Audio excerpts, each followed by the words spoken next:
Okay, as a review from Friday,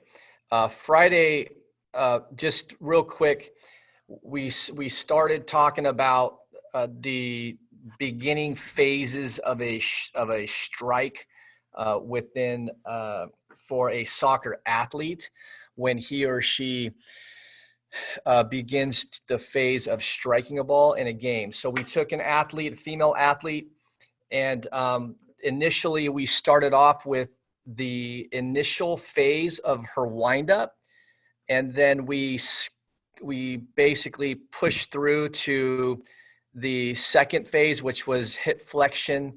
Well, this was hip extension, knee extension. Then we went hip extension, knee flexion. Then we proceeded to more hip flexion and then more knee flexion. So coming out of hip extension, going into hip flexion with subsequent knee flexion still being similar than the previous picture here. So similar knee flexion compared to here, but the hip is beginning to transition anteriorly in order for her to place a strike on the ball. Then we transition through the initial phase of her, or actually I should say we'll call it pre-strike, where now the hip is still moving a bit into flexion, and then the knee is pushing into more extension in order for her to place a strike on the ball with her foot.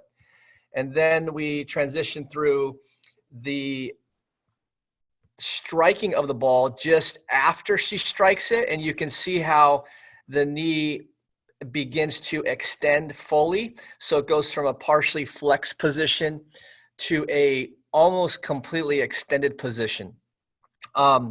So we will continue to, and then obviously before that, we moved on to the next phase, which was full extension of the knee, just about, and then even more hip flexion in order for her to get the ball to where she needed to go, and then obviously to initiate more power on it. We were going to talk today about how the athlete needs to transition from a fully extended knee to a partially flexed knee with more flexion of the hip in order to get the ball, in order to create more power for that particular strike. Okay, so going from, again, we're going to introducing it, going from a fully extended knee and as much of a flexed hip as she can possibly get to actually a flexed knee in order to allow her to get to even more of a flexed hip in order to generate more power. And then we'll transition into also how she goes from a partially flexed, even more flexed hip with the flexed knee to it being her peak, okay, to it being her peak of the movement before she begins to transition down and back to the ground. Okay, so going from a fully flexed hip to a fully extended knee to a partially flexed hip, then to a partially flexed knee, and even a more of a flexed hip, and then we have even more flexed of a hip here, and then that's the peak, and then the hip begins to start to extend, and the knee continues to flex, but this is her descent down to the ground. So she's still ascending. You can see her still ascending up in the air. This is her peak, and then she begins to start to descend at that point right there. Okay, so I'll break it down a bit more to make it more understandable. So moving on. So again, going through the slides just very quickly: hip extension, knee extension, initial phase of cocking her leg back to strike the ball in the windup, a partially flexed knee in order to begin to strike the ball. We spoke about how the quadricep needs to stretch in order for the hamstring to do its work, to flex the knee, because we know the hamstring flexes the knee, and the quadricep allows that to happen with the fully stretched quadricep, and how the similarities are present in somebody who is stretching the quadricep compared to an athlete who is actively engaging her hamstring to flex the knee and extend the hip, but still needs the quadricep to stretch on command in order for that strike to occur appropriately. So again, comparing the similarities of somebody flexing or stretching the quadricep by flexing the knee, and then an athlete actively moving herself through the range of motion. We talked about how the hip has a certain range of motion. Here, the first picture, hip extension. Second picture moves into hip flexion.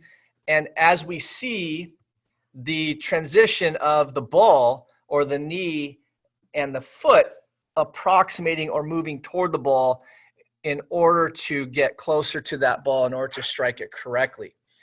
And then again, looking at a different angle, we'll say, of the athlete striking the ball, or a different angle of her knee being flexed in a different position of the strike phase, and how that 90% or so of knee flexion correlates with somebody actually stretching the athlete's knee on a table, where it's very similar in regards to how those pictures and images correlate together.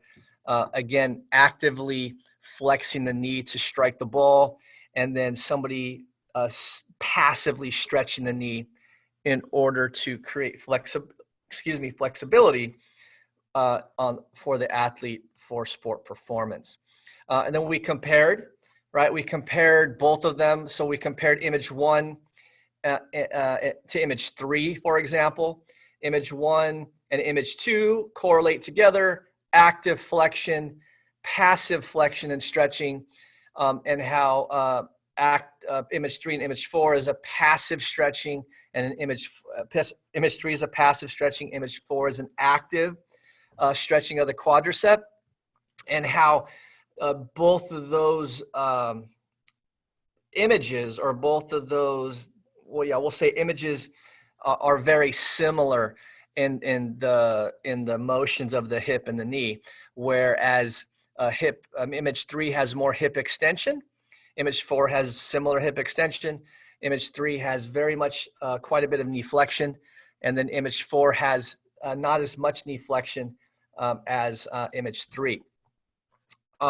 Talked about the approximation of how the foot approximates toward the ball or closes in toward the ball, and how this individual needs to be able to have certain amount of hip flexion and knee extension, where the hip is flexed quite a bit more and the knee is extended quite a bit more in image 2, in order for her foot to get closer to the ball, in order for her to strike it correctly. Talking about the knee angle as well, and then post strike, right? So we went pre-strike to post-strike, how now the hip and the knee are in a different position here, where the knee is almost fully extended, and the hip actually does move on into even more flexion, but not a lot, in order to get the ball off of her foot. Again, the quadricep hamstring ratio, the change where we have pre-strike versus post-strike. Pre-strike, we had some knee flexion still with hip flexion, and then post-strike, it was quite a bit of knee extension and not a lot of hip flexion, allowing her to get from pre-strike to post-strike with her follow-through. Moving on, again, this was an image we showed about the ball moving off of her foot and then now traveling through the air, and how she allowed her hip to flex and her knee to extend in order to allow there to be power, in order to create power for that ball to go where she wanted it to go. And then again, the difference in hamstring and quadriceps strength and how they activate and then allow the hip to move through the range of motion from just after she strikes the ball to the next phase where the ball is traveling through the air, and in hopes that she has generated enough power. And then we talked about the stretching of the hamstring, and how this stretching of the hamstring is very similar. So what I'm going to do is I'm going to start here. Okay, it might be a bit of a review, but I want to go through it a little bit more. So the athlete, I rotated the pictures down, placed her on her back as if she was being stretched. Similar to this picture where this athlete is being stretched. Now, here's the deal. We have 90 degrees of flexion here, right, of the left leg on this football player. This is 90 degrees of flexion. We hope that a soccer athlete can get 90 degrees of flexion in any particular situation of striking a ball or whatever it might be. However, a lot of times, as I said before, the hamstrings of a soccer player are just not that flexible. It has a lot to do with the the biomechanics of the sport, right? As I said before, the quadriceps, 90% of soccer players, probably more if we tested them, 90% of soccer players, their quadriceps would be more than they need to be, okay? Fully flexed knee, heel to the buttock without a problem. But the hamstrings are a different story for soccer players. So we need to be able to, as athletes, or the athletes need to be able to do what they have to do to get that hamstring to become as flexible as possible. And the biomechanics of a sport begin to start to change in order for the athlete to get through that full range of motion. And what I mean by this is that this leg of this athlete, the soccer player, will go through. It has to bend. Okay, so this is the follow through after she fully extended, right? So here's her extension. So we go through the full extension of the knee and hip flexion. This next one is the next phase of the follow through. So what she has done is now the hip is still flexed. It actually is in more flexion than it was before, and I'll show that to you in a little bit. But now the knee is partially flexed. So the insertion of the hamstring now coming back to its origin. The quadriceps insertion now must travel away from the origin. But she's trying to get more out of the strike, more power. So the hamstring has to continue to, the quadricep has to continue to do the work, and the hamstring has to continue to be as flexible as possible. So if we were to go back to this particular image here. So what I've done here, hamstring stretch, and this is, if you can see here on the left side, fully extended knee, okay? Fully extended as much as possible. Now, she's not even close to 90 degrees. Would we like her to get to 90 degrees? It really honestly depends on how long her strike. If she wants to hit a ball 40 to 50 degrees or 40 to 50 yards, we're going to have to get as much flexibility out of the hamstring as possible. Do we need that hip and the hamstring to get to this point for her to strike a ball by 40 to 50 yards? We do not. But we still need more hamstring flexibility than this. This position is not going to get her to be able to strike a ball very well. So if she went from here back down, so if this was her peak, it wouldn't be good enough. So she has to get more peak of her, she has to get more hip flexion. And she has to get more of a peak of this leg driving superiorly into the air. And so the way she's going to do that, okay, is by flexing her knee. So the flexion of the knee is going to allow the hip to create more flexion. So the flexion of the knee is important because we're going to get more hip flexion out of it if we're able to flex the knee. So again, this isn't going to be good enough. She has to be able to flex the knee in order for her to be able to get more power. So here's the next aspect of it. So if we had an athlete who was laying on her back, and let's just say this athlete here and the majority of the soccer players, we could not get them to this 90 degrees of flexibility when we're stretching them. Let's just say that is the truth. It is the truth. It's not going to happen for the most part. There are rare occasions where we get soccer players that have extremely flexible hamstrings. But a lot of soccer players will not have those. So here's where we're at. Let's just say we have this athlete. We're trying to stretch her hamstring to allow her to have some more flexibility, whether it's in rehabilitative protocols after some type of injury, or whether it's just stretching to prepare for a match. Whether it's some static stretching or some dynamic, however we'd want to do that. We can actually stretch the hamstring with the flex knee. It actually will allow her to get more flexibility in the hamstring when we flex the knee. So let's just say we go back to this picture here. We're laying her on her back. We're stretching her hamstring. And when we get to this point of stretching her hamstring, she says it hurts. I can't go anymore. Can you stop? You need to stop right there. We say, okay, we'll hold here and stretch. After a little while, or even at that point, you can flex the knee like so, and it will automatically allow for more flexion of the hip in order to allow you to stretch the hamstring further and even at a larger degree. So the hamstring stretch, the hamstring flexibility is extremely important in order for us to be able to understand that flexion of the hip for a power strike in soccer is extremely important.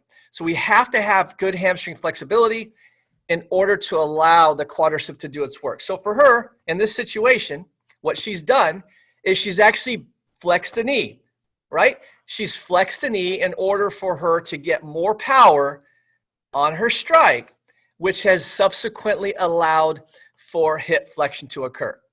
Okay, so if she keeps her legs straight, hip flexion is not going to occur anymore. But because she flexed her knee, hip flexion occurs more. Now, we could say opposite. We could say the hip flexion has gone up so high, and she wants to get more hip flexion from here to here. So now because of hip flexion, it automatically flexes the knee to allow hip flexion to occur. So either way you want to look at it in order for you to help you understand it is fine. So the athlete must now flex the knee.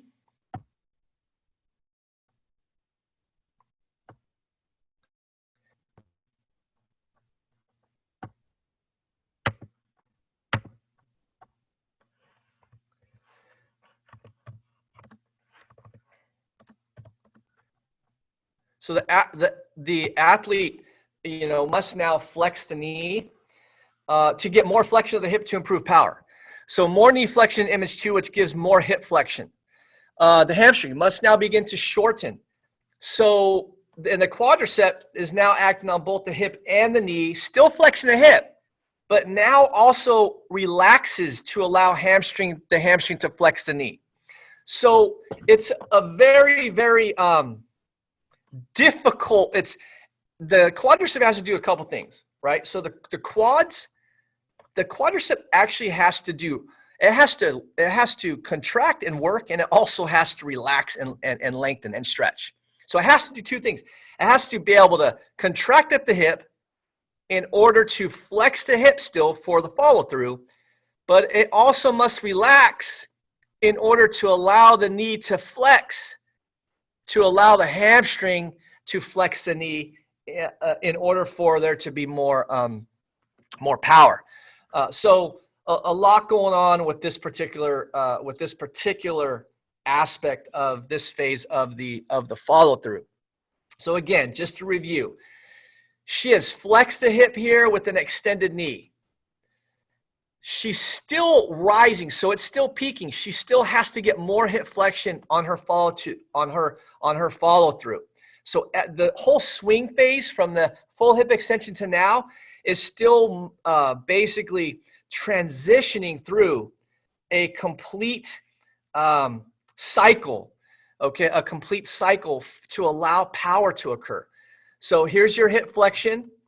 Okay, she's still rising. She's still generating power with this strike with her hip flexion. She's already struck the ball, right? So this is the momentum, basically, right? Momentum from everything from the very beginning of hip extension on image 1 to now. All right, full momentum that has been generated from the muscles of the quadricep, generating a lot of hip flexion and knee extension. And now she's coming out of that. So she's still in a movement phase in order to generate power. So here, what I've done is I have we're going to look here. This is even more. Okay, so this is if you can see on the image to the right. We're still generating power, so she's still going. Even the momentum is has still taken her into more hip flexion compared to here on the image on the right. So we've gone even more into more hip flexion, and then you'll find that here you'll see here's the difference, right? Here's the difference. Your athlete has even more knee flexion. And hip flexion hasn't changed much, but there's still more flexion in the hip on image 2. There's still more flexion in the hip on image 2. And even you can tell, as we said on last class, is that flexion and extension, right? Flexion is a decrease in angle at the joint. It's the joint closing up. Extension is an increase in angle at the joint. It's the joint opening up. So if we go from this image, this part of the cycle, this phase, to the next phase, we'll see image 1 versus image 2. Image 2 has a closed angle compared to image 1. So if we do the degrees and all that, which we're not going to do just to make sure we're not confusing anybody, but image 1, more or less, image 1 is less flexion. The angle is open up more, which means it's more extension. Okay, image 2, more flexion. The image or the angle has closed up more, so it's closing in. So, again, the hamstrings must shorten. The quadriceps are acting on both the hip and the knee. Still flexing the hip, but again, now also relax to allow the hamstring to flex the knee. So there's quite a bit of, there's still a big difference between image 1 and image 2, as she's still generating, she is still coming through her momentum from the power she's generated from image 1 to now in order to strike the ball correctly. So if I go through the images,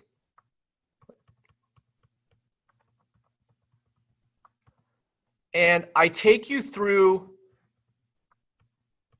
let me go back.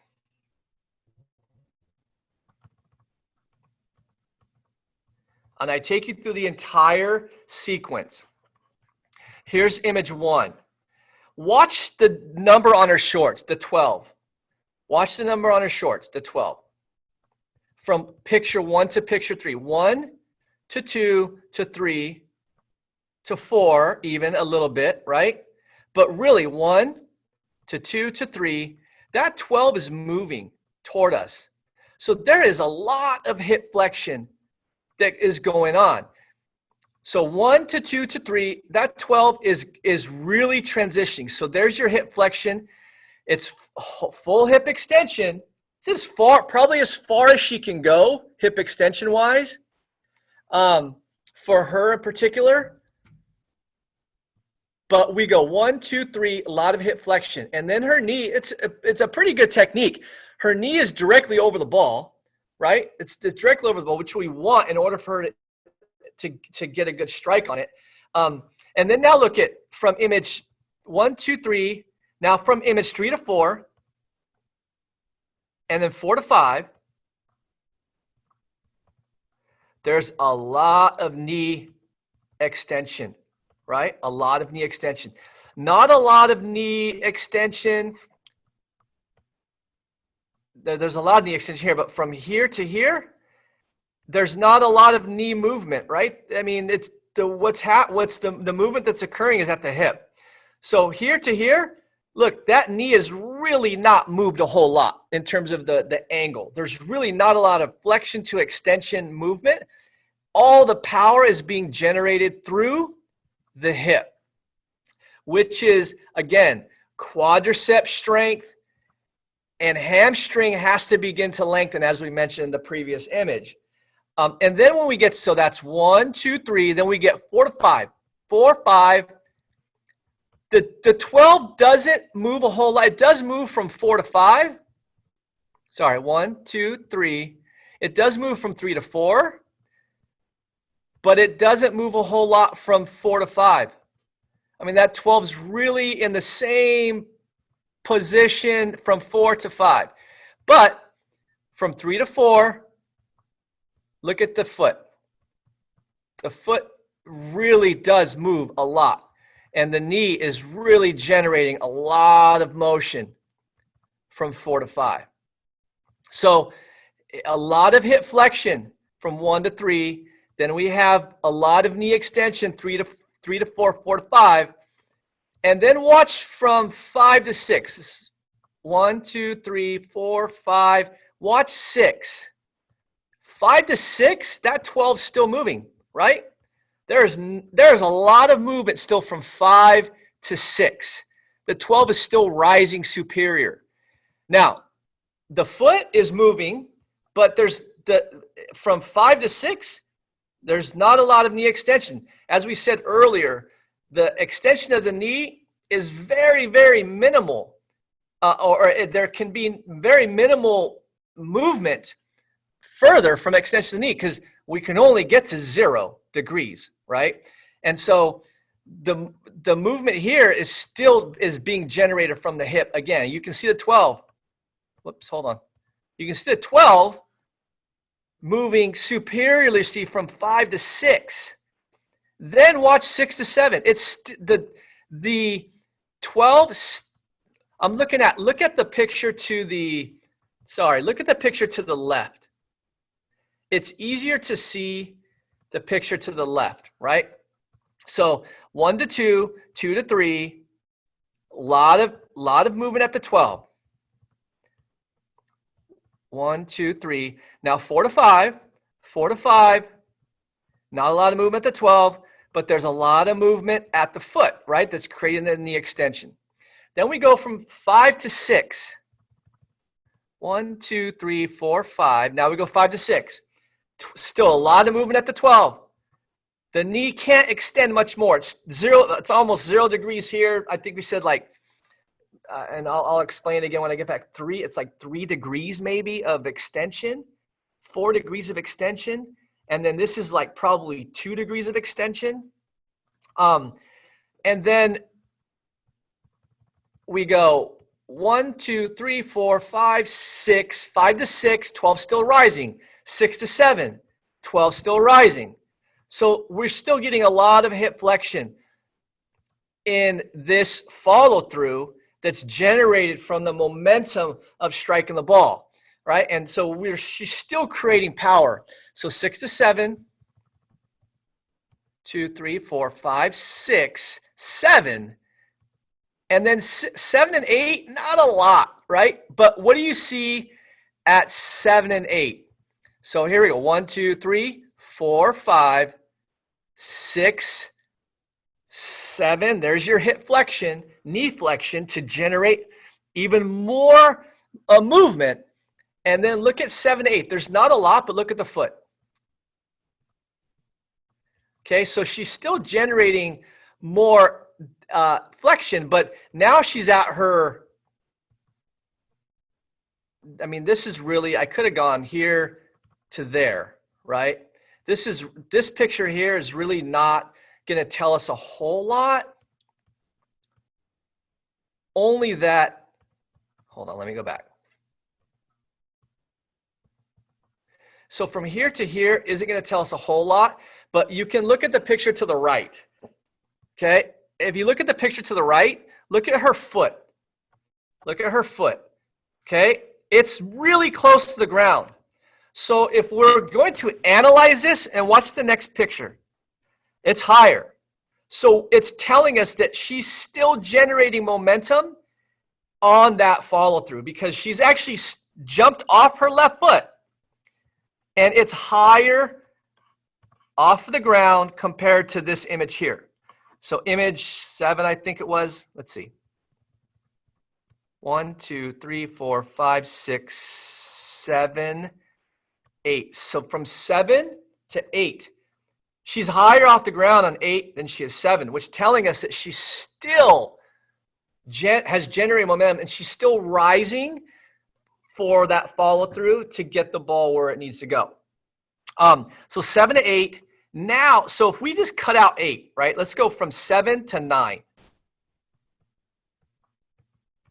Now you can see, if you look at the picture to the left, let me go back.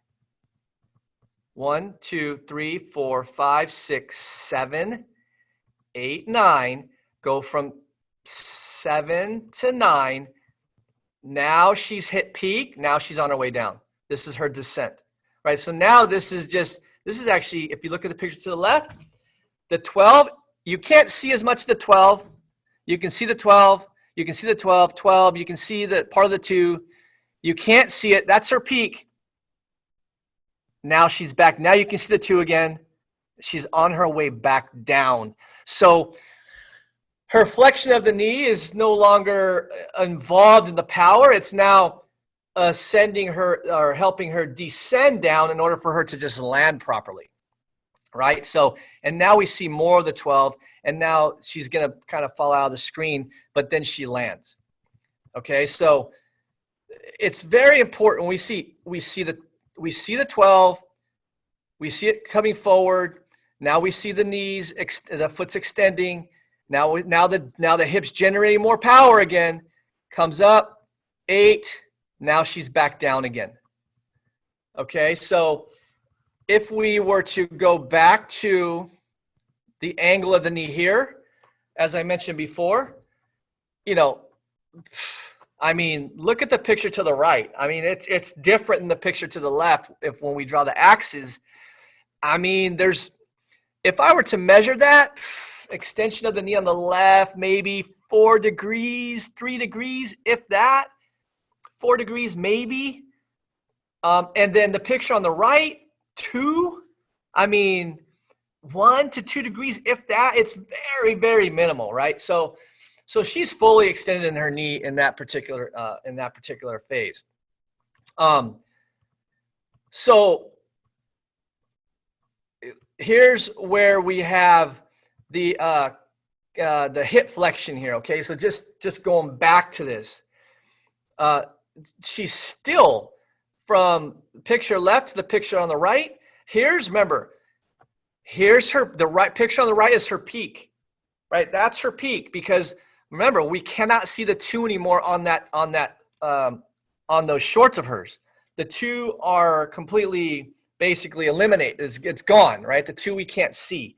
So we know that from the pictures and the images we talked about just a minute or two ago, that's her peak. We can't see the two anymore. But on the picture on the left, we can still see her two. So we know that there's still a little bit of rise that's going to come from that hip flexion in order to get her, in order for that momentum to continue to carry her through for the power that she's created. Okay, so if we look at this concentric contraction shortening of the muscle from origin to insertion.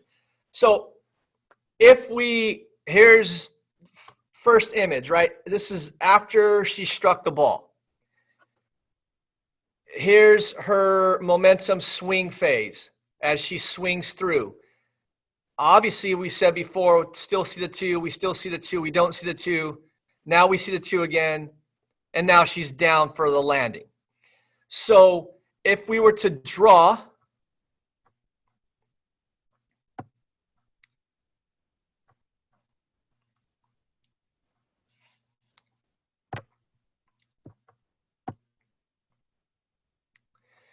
a picture, let me just go back to the slideshow.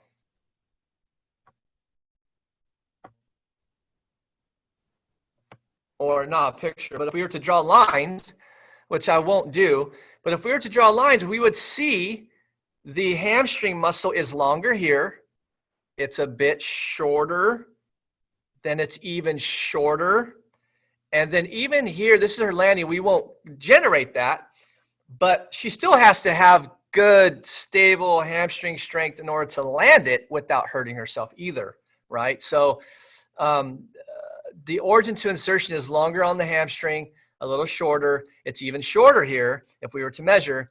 And then again, the quadricep length is different as well. Okay, it's different as well. Shorter here, a little bit longer here. But again, it's not going to be a whole bit of a difference because, right? So because the quadriceps still working, it's still working, but it's relaxing. It's still working to flex a hip, but it's relaxing to flex a knee. It's still working to flex a hip, but it's relaxing to flex a knee. So the quadricep length is not going to be a whole lot different. It wouldn't even pass the eyeball test like the hamstring length would on this image.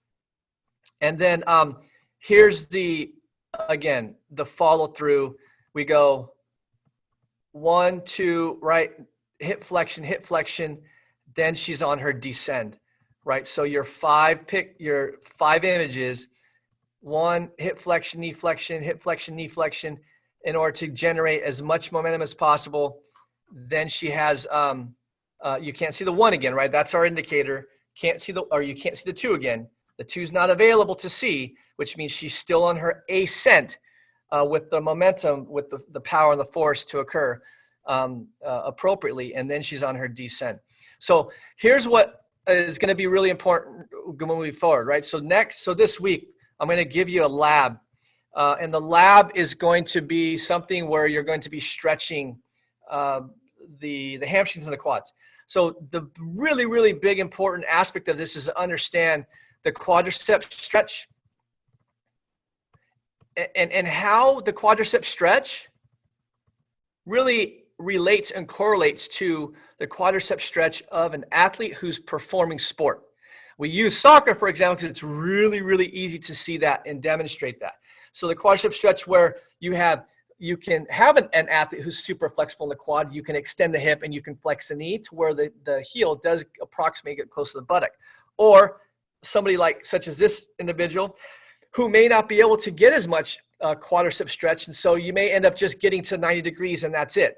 And then again, correlating the hamstring stretch to the hamstrings of an athlete as they progress through a dynamic phase of striking a ball, for example, in sport performance. So we're going to go through that hamstring stretch, quadricep flexibility, and then obviously continue to review how the flexion and then the flexion and extension of the hip looks, and then the extension and flexion of the knee looks on just general schematic drawings, so that you get a really good understanding of what that looks like.